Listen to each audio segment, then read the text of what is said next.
you playing Thursday?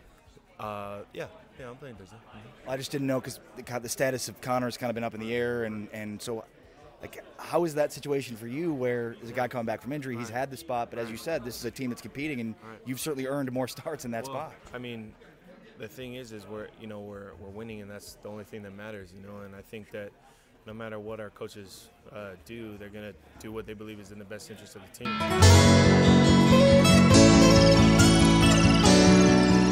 Today's Friday, November 23rd. This is the Cowboys Beat on CLNS Media. I am Ari Temkin with Patrick Conn, my co-host. And Patrick, Thanksgiving was a feast for Amari Cooper and the Dallas Cowboys. They beat the Washington Redskins 31-23. And, we have spent a lot of time talking about the Amari effect and just the impact he's had.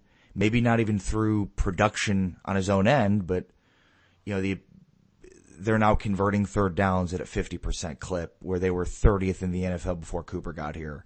They have more red zone trips. They're a more effective offense with legitimate number one. And on Thanksgiving, man, Amari Cooper absolutely exploded. Had 2 touchdowns, back-to-back possessions. The first one for 40 yards, the second one 90. Tying third place in a Cowboys all-time record for longest touchdown catch. So, I mean, Patrick, Amari Cooper on Thanksgiving put in, we knew he was having an impact, but now the production to go with it. Well, if you listen to Terry Bradshaw during the pregame, he said Amari Cooper hasn't done anything since he came over here. Clearly, he knows what he's talking about. Clearly, it's the great quote. I even put it on Twitter today. It was hilarious. Or yesterday, I said that coming from Terry, it's funny, but it's like Hollywood Henderson said. Terry Bradshaw couldn't spell cat if you spotted in the C and the A. So, yeah, it was great. And so can people please be quiet about, was Amari Cooper worth a first round pick? You talk about the 90-yard touchdown. That is the last time the Cowboys had a touchdown pass of 90 yards, at least 90 yards. 1999, week 17, Troy Aikman throwing to, I believe his name was Jason Rucker, maybe, something like that. I'm sorry for not having his name correct, but I know Troy Aikman threw the pass. So that happened, that was almost 20 years ago. The last time that had happened. That's huge. We talk about yards after the catch. What I found incredibly insulting to Amari Cooper is they kept playing him one-on-one with no help over the top. What did you think was going to happen? Those guys can't cover Amari Cooper. He showed Josh Norman, you can't cover me. It was almost like if you go back a couple of years when Dez was in training camp and he's pointing at all his teammates and he's like, you can't cover me, you can't cover me. That's what it was like. Nobody could cover the guy. Not only, and I think this goes back to what Stephen Jones had said earlier in the week on G-Bag Nation. He said they've got to find a way to get Amari the ball. We've invested too much in Amari Cooper not to be feeding him. He was so much of the production, was a lot of him. And he's just a physical freak. He's got the size, he's got the athleticism, and you're talking about breakaway speed on a 40-yard touchdown and a 90-yard touchdown in that third quarter that broke this game open. That's the good news. There more Zeke Elliott as well, 31 touches in this game. Now back-to-back games where Zeke's had at least 30 touches. Cowboys are 6-1 in Zeke's career when he gets at least 30 touches. So, Amari stole the show on Thanksgiving, but Zeke Elliott was another big factor. The 18th game of his career where he's over 100 yards rushing. The next guy over that 3-year period has only 12 100-yard games, second place behind Zeke Elliott in that same time period. So Zeke was also a factor. But Patrick, before the game, they made Tyron Smith available to play after that neck stinger on Sunday, and he didn't even end up taking a snap. Cam Fleming, who thought he was going to back up,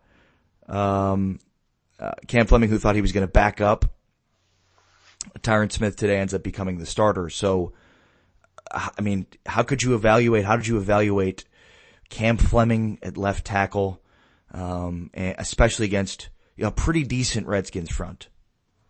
Oh yeah, they have a really good defensive front. They have the two guys from Alabama, and Jonathan Allen, Jerron Payne.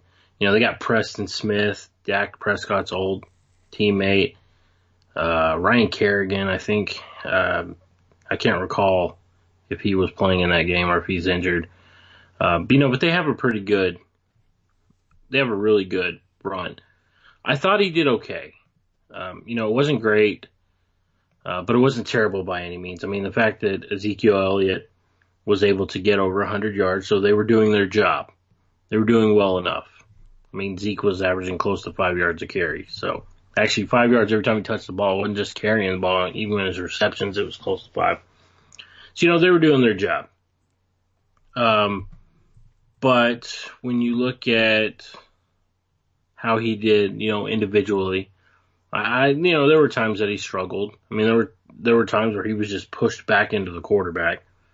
Even a older and slowed Tyron Smith, I think, doesn't have those issues. You can beat him with speed, but Preston Smith is more power. So, I think individually he would have done better. And so it's going to be concerning, but hopefully I'm thinking another week for Tyron, and he should be back. And they're really going to need him against the Saints because the Saints have a really good, defense themselves. So they're really going to need him. So it's really a hope factor that Tyron Smith's going to be good to go. Cam Fleming can do well. He's not a guy I want to rely on for long periods of time. Well, it's unfortunate, because we were talking to the post-game show. Jesse Holley, my co-host on the Dallas Cowboys Radio Network, is talking about it. I mean, stingers are no joke, and there's no telling when they come and they go. So they're very, this is troubling. This is a troubling injury for a guy that's, man, I mean, at one point, the best left tackle in the game who, is 27, but an old 27 because he's played so many years. So, I mean, his body is just breaking down, and he's not, Bradshaw, the voice of the Cowboys, said on the post-game show, that was the best line in football, maybe of all time in 2016. It'll never get back to that level again. That's it. That was as good as it was going to be. So, look, this line has held up despite significant injuries. Travis Frederick is the best center in football. He's the best center in football. Joe Looney has done an incredible job trying to replace him all year. They now have Xavier Suafilo, who we'll hear from here on the Cowboys Beat a little bit later on. But I mean, he's done a terrific job. He could potentially be taking Connor Williams' job from him, a second round pick. Remember, they trade that pick for Earl Thomas if they don't draft Connor Williams. So this season could have been a whole lot different for the Cowboys and Earl Thomas if they had traded that second round pick. They don't. They have Connor Williams, and now it looks like Xavier Suafilo could be playing himself into that spot at left guard. So it's, Mark Colombo and Hudson Houck have seemingly, Patrick, made a significant difference along this offensive line. It's back to being, really good and helping this offense. I mean, look, Dak was sacked 4 times in the first half. I think we can put a lot of that on him. He was short-arming balls first half of that game. He was just not good, and then he really found Amari in the second half, which was a good move by him. Yeah, and going back to your offensive line point, isn't it amazing that the left tackle, the left guard, and your center are all guys who weren't slated to be there at the beginning of the season? Yeah, that's incredible. I give a tremendous amount of credit to what Hudson Houck and Mark Colombo have been able to do. I'm not so sure that Paul Alexander was still here if it's the same. Yeah. Props to them. Props for bringing in Xavier. Props to them for having these guys ready. It also goes to show you that they were smart enough after watching the debacle that ended last season to not say, okay, we're good with Chaz Green. Yep. We'll go with him. Well, no, We saw that he can do it. So it's gonna be real interesting to see how they are able to go moving forward.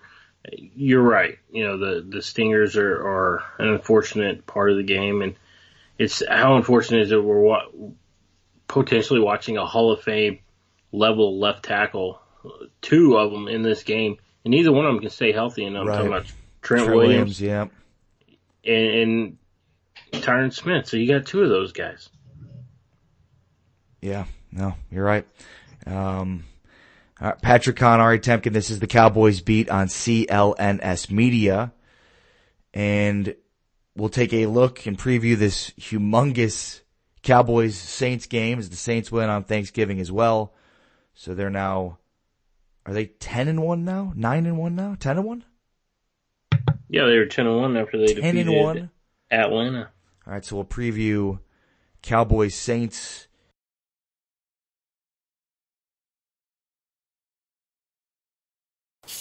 We're going to talk to the starting left guard of the Dallas Cowboys, Xavier Su'a-Filo, in a moment. But first, I've got to tell you about The Athletic. When I say The Athletic, you already know what I'm talking about. I'm talking about the future of sports journalism. Subscribe now and be a part of it, because you just can't get this type of content ad-free, no pop-ups, no autoplay videos, no annoyances. You can't get this type of access, this type of content. I mean, Calvin Watkins has covered the Cowboys for years. He watches film with players in the locker room and then talks about it in articles. I mean, you've got Joey Ikes and Jeff Kavanaugh from 105.3 The Fan breaking it all down, and KT. It is, again, the future of sports journalism. Go to theathletic.com/Cowboys Beat and subscribe today for just $2.99 per month. Subscribers have access to local and national content with more than 650 to 700 news stories published every week across all of sports. Theathletic.com/Cowboys Beat. It's Christmas time soon. $2.99 per month. Give the gift that gets the best access to the best sports content on the Dallas Cowboys, on the Texas Rangers, on all the teams you care about in Dallas, beyond. Theathletic.com/Cowboys Beat. Theathletic.com/Cowboys Beat.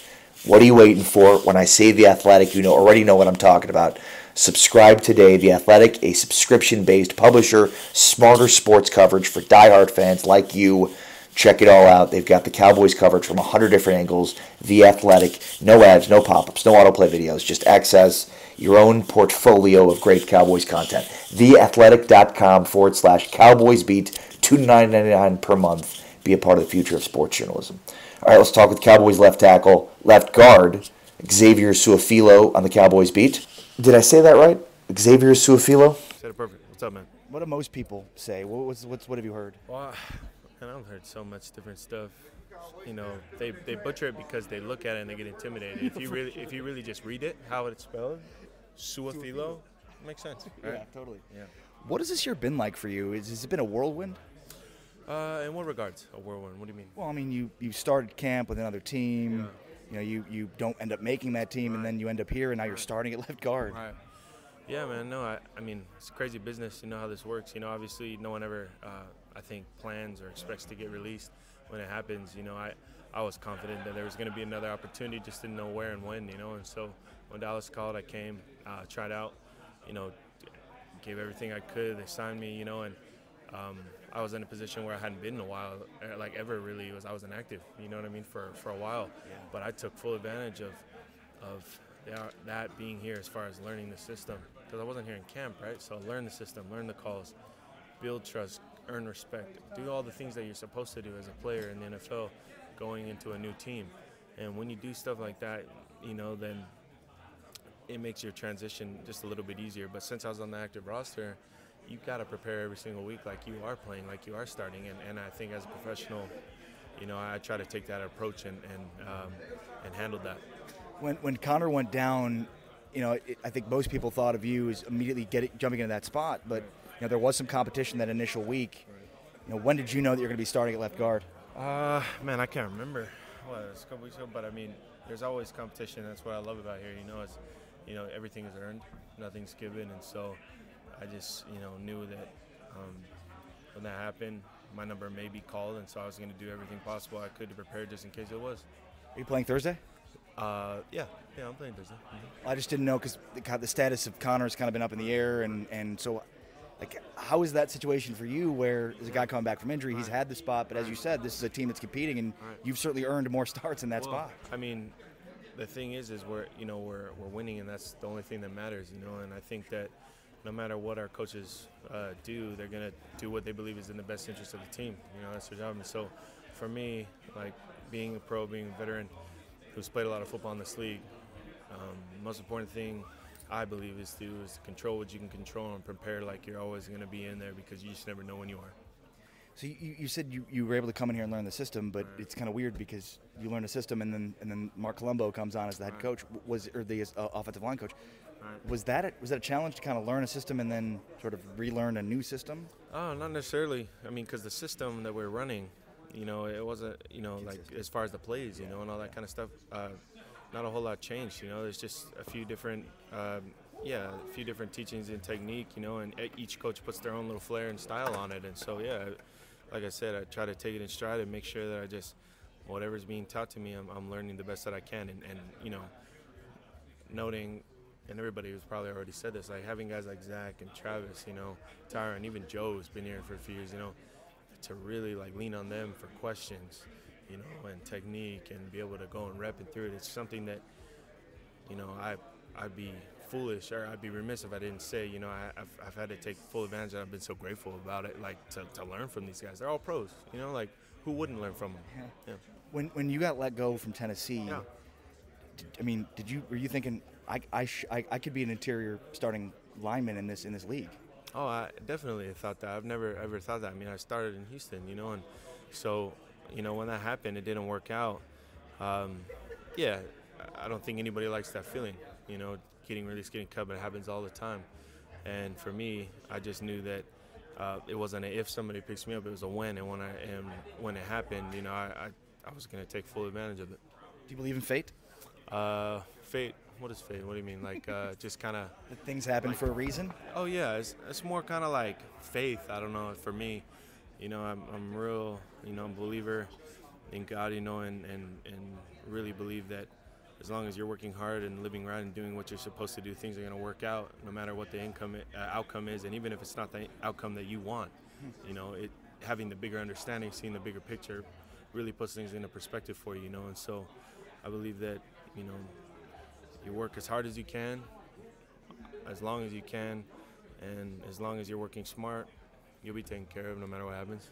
When you talk to linemen, you talk to members of this team, they always talk about Zach and Travis and leadership. Absolutely. What is it about them? Like, what in particular are they just able to do that sets them apart maybe from other offensive lines you've been a part of? Well, I came out the same year Zach did. Zach's been all pro since we came out.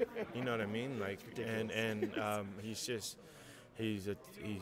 strong, he's physical. I can't say enough. Everybody knows it here. He's the best at what he does. Well, what does he do in the trenches? And obviously you haven't played with Travis to know, but there's a difference in the trenches while the game's happening of those kinds of guys from a leadership standpoint, isn't there? Yeah, they just take lead, and the guys, the best players on teams, you count on them to make plays in the most critical situations, and that's what they do. And the thing with the difference between a good guard or a good offensive lineman and a great offensive lineman is someone who does that at a high level all the time. And like you said, I've never played with Travis, but I've seen his film, and I've watched him for years, and he's consistent at a high level, and so is Zach. And so for those guys, I think leading not only by example, but leading,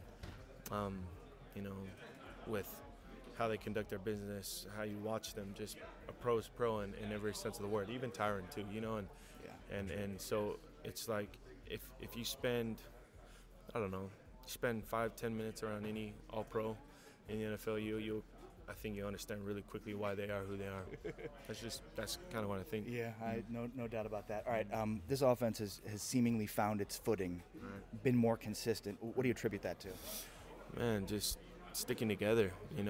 When there are highs and lows in a season and there's adversity, you really all we have is each other and the people in this room in this locker room to fix it. And so I think that trusting in guys and working hard to fix things that need to be fixed and getting better at everything is, I don't know, I attribute that success to that and just working hard together. I mean, because that's all we have at the end of the day is each other. Appreciate it, man, and congratulations on landing in this spot, and good luck. Thanks a lot, man. Appreciate it. Nice to meet you, man. Yeah, no problem. That's Xavier Suafilo on the Cowboys Beat. Interesting to note, Patrick, his mom has half Tongan blood, and she was actually adopted by a English family. His dad, Xavier Suafilo, is actually he's Samoan, so he's half Tongan, half Samoan, half white, and he speaks Spanish fluently. That's 3 halves. How does that work? All right, Saints and Cowboys, Thursday Night Football from AT&T Stadium. And look, you play 16 games in the NFL, they're all must-wins, right? But in the spirit of, being accurate, the Cowboys are in the driver's seat to win the NFC East with their victory over the Redskins on Thanksgiving. They could lose this game and still be in good position to win the division, with games still coming up against the Giants and the Eagles in the division, and of course the Buccaneers and Colts. So we've seen some big time Cowboys victories over a Saints team that have been upsets. The Saints team is rolling. They're 10-1. They won again against the Falcons on Thanksgiving. They're closing in on the number 1 overall seed in the NFC with the Rams and getting that bye. So, again, it'd be great to see the Cowboys beat them, but we talk about a lot of must wins when we talk about the NFL. This is not one of them next Thursday, but it'll be a fun one. Yeah, no, it's not a must win. It's a very important game, though. You only get 16 of them. They're all important. Right, they're all important. This is a big-time, prime-time game against the 10-1 team. The reason why I say it's still important is next week you have Washington playing against Philadelphia. So if Dallas loses to the Saints, which could happen, very well could happen. They're arguably the best team in the NFL right now. And say Washington wins that game, I'm not 100% certain that they will. I don't know. Colt McCoy looked really bad against the Cowboys, and now he's got to go up against that defense against Philadelphia. So, it could work out where both teams lose. Dallas still has that stranglehold on the division based on division record. But to me, I'm looking at the Saints team, and yes, they have weapons everywhere across that offense. But I really like what the Cowboys do defensively, and with Jaylon Smith playing the way he's playing, Leighton Vander Esch, let's just give those 2 guys credit. Those 2 linebackers, they're a lot of fun to watch. They can cover, they can get after the quarterback. So I really think that helps them out tremendously. Also, Demarcus Lawrence, who had his first interception of his career, and a ridiculous interception against, albeit Colt McCoy, but he tipped it to himself and ended up intercepting his first interception. But, that guy's been a beast, following up his best season of his career after kind of being disappointing. But, you're right. There's no question. This defense, in training camp we saw it. We saw it the whole preseason, and we've seen it now. This defense has carried them all year, and the offense is now finally starting to show some consistency. Well, it's like against Washington. Dallas scores that touchdown, like on the first drive, and that offense kind of stalls, and that defense just keeps them around long enough, and then second half comes around. And then you saw it, the offense took off. They were helped by the defense. So, the defense created turnovers.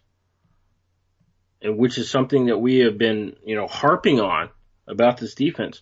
Like, look, you want to be an elite defense? This is what elite defenses do. They create short fields. Three picks against the Redskins. Yeah, which brings them to 7 on the season. They had 4 going into that game, and they almost doubled those numbers. Yeah. So maybe this is kind of the catalyst that kind of gets that defense going. In truth be told, they should have had more interceptions. If Xavier Woods attacks the ball in the air instead of waiting on it to come to him and the receiver pops it loose, I think it was Doxson at the time. Mm-hmm. If he attacks that football, it's an interception. And Leighton Vander Esch was like a fingernail away from deflecting another ball. And then he had one in the end zone where he popped up and it hit Awuzie right in the hands and he drops it. It's like, so there's a couple there. It's like they could have had 5 easy. So it shows you that this defense is attacking the football. So that's going to be really interesting to see how they match up with New Orleans. New Orleans didn't score as much as I was expecting, and I'm kind of watching that game. I watched a little bit of the Falcons, and I'm like, I think this defense can play with them. I think the Cowboys can play with this team. Yeah, the Saints were held to what seems like a season low 31 points against the Falcons. And on the other side, the Cowboys score 31 against the Redskins, and it seems like a complete gold rush for them. Go ahead, Patrick. I was going to say, I also watching that game, I saw Atlanta leave a lot of touchdowns on the field because of stupid turnovers, fumbling the ball when you're running into the end zone. So that defense, they've been good for them, but I still think the Cowboys, and with Amari Cooper coming off this game that he just had, Ezekiel Elliott to play in the way he's playing. Okay, so Ezekiel Elliott before the Amari trade was getting like 120 total yards per game. Since Amari Cooper has been traded, he has 643 total yards. That equates to 160 yards a game, and he scored a touchdown, I believe, in every single game, or he's averaged a touchdown per game. Yeah, no, I mean, look. All year, we saw this defense was good for the Cowboys, but their offense was just so inconsistent, and there's no reason for optimism. And then Jerry Jones, the 2014 NFL Executive of the Year, you got to believe the Amari Cooper trade, he was the catalyst in that. And look, that for better or for worse, that has saved the 2018 Dallas Cowboys.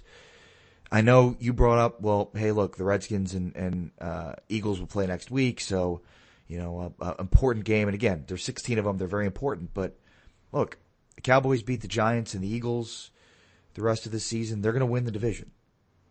And that Amari Cooper trade completely changed the complexion of the season because it gave this offense some consistency. Look, going into that Falcons game last Sunday, it was same kind of thing going into the Saints game where Falcons were scoring 32 points per game at home. They were converting 80% of their red zone trips into touchdowns, 100% into scores. The Cowboys defense just balled out and held them in check. So I certainly expect this defense to be able to resist that high-powered New Orleans Saints offense. But, I mean, it's... look, this is a team that lost to the freaking Tampa Bay Buccaneers to start the season and have now won 10 straight football games. Mm-hmm. Mm-hmm. If I was in defensive meetings this week, I would definitely be saying, let's put Byron Jones on Michael Thomas. They're not going to do it. You know that. They don't do. I know they they're don't not travel. They stay on their side. I understand that, but so you're watching the game, and all season Byron has kind of been this guy who's been locking people down. Jordan Reed starts burning them, so what does the defense do? They put Byron Jones on him to slow him down because, Byron, he can cover anybody. So that's what I'm saying. If you have an opportunity, put him on Michael Thomas. I want to see how, because we saw what he did against Julio. Julio couldn't do anything against Byron. I think he had like maybe three catches for 18 yards against Byron. So that Byron's going to lock him down. And that's that's why I'm saying you got to put him on Michael Thomas. Michael Thomas is the one guy that scares me. I know Alvin Kamara can do his thing. You have Ingram. They, like I said, they do have weapons. You got to watch out for that Wildcat with Taysom Hill. But That's the guy that scares me in going into this game. Can I ask you something? Yeah. Do you how much do you know about Dan Arnold? That one's not ringing a bell too much. How about Tommylee Lewis? Now, I know these are all undrafted guys who caught a touchdown pass from Xavier. Because I don't know anything about Dan Arnold, who had 4 receptions for 45 yards and a touchdown, or Tommylee Lewis. What about Austin Carr? Do you know about that one? I know a little bit more about Austin Carr than I do about Tommylee Lewis, who had 1 catch for 28 yards and a touchdown. Well, that's what elite quarterbacks do. They take these guys you've never heard of. Yep. And they do stuff with them, and that's what he was able to do. Well, because they've had so many problems with injuries at their wide receiver position, that's why they brought in Dez Bryant, only to find out he's going to get injured and they lose him too. Well, and they signed Brandon Marshall, right? Like, he's going to play games for them at some point, right? At some point, you would think. Well, I mean, you might not need Brandon Marshall when you got Dan Arnold and Tommylee Lewis, Yeah. Yes. It's a good point. He was great in Batman Returns, by the way. Oh, man, I forgot about that movie. With Tommylee Lewis, he was awesome. Yeah. He's Two-Face. Oh, yeah, he's Two-Face, flipping the coin. That's right. All right, Patrick, you want to make a prediction for this Saints game? Whew. Oh, man. All right, guys, I'm not drinking the Kool-Aid. You're drinking the Kool-Aid. But I'm taking the Cowboys 31-28. Wow, they hold that high-powered Saints offense to just 28 points, huh? Mm-hmm. I got them winning on a Brett Maher field goal. 31 points of back-to-back weeks. All right, so you could argue the Rams have a pretty good defense, yes. They put 45 on them. The Vikings have a pretty good defense. They played that game in Minnesota. They put 30 on them. Now the Ravens have a really good defense, one of the top scoring defenses in the NFL, and they only put 24 points on them, but it was enough to beat the Ravens. In that game. That's because they have an inept offense. That's true, which the Cowboys do not. And not anymore. Although the Cowboys are trending up and they're going to win this division, I'm still going to go against you and just go chalk here and say the Saints will win 11 straight games. But I'll be excited if I'm wrong and that you are right. And I guess I'll just go 28-24. Saints over the Cowboys 28-24. I still think, even if it's 28-24 and they lose, I still think that's a win in a way. I'm not a moral victory guy, trust me, I'm not. But I just think it shows that this team can play with, top level teams, and that's what we need to see. Because if we want to believe that this team can make any kind of run, playoff wise, not only to get there, but to do some damage when they get there, they've got to show that they can play against these teams. Now they're at home. It should be a raucous crowd. That building is going to be rocking on Thursday night. Yes. All right, that's Patrick Conn. Follow him on Twitter at Draft Cowboys. I'm Ari Temkin. You can catch Showtime each and every single weekday, 12 p.m. Central Time, streaming live on Facebook at facebook.com/Watch Phantom. So make sure to check that out. And, of course, catch the pregame show for Cowboys and Saints Thursday, 4 o'clock on the Dallas Cowboys Radio Network and across 105.3 The Fan locally in DFW. But for now, we are out. Peace.